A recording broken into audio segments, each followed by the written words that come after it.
النهارده احنا جايبين الاكل من عند كبداكي، فطبعا هوريكم الاكل بيجي ازاي في المناطق اللي زي حالتنا، المناطق الشعبيه دي. بيجي كيس مخلل زي ما انتم شايفين كده، في 15 يعني حوالي عدى 10 حتت، 10 حتت جزر كله. رغيفين حواوشي، بس عديتهم ازاي، رغيفين حواوشي جايين ملفوفين في ورق ابيض. شكل حواوشي يعني ايه، مش شكله مش وحش يعني.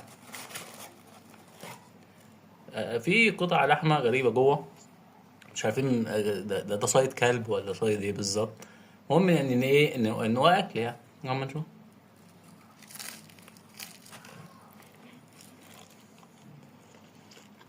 على قد انها مش مليانه قوي، انا اللي كلتها لقمه فاضيه وحته صغيره من اللحمه، بس التيست بتاعها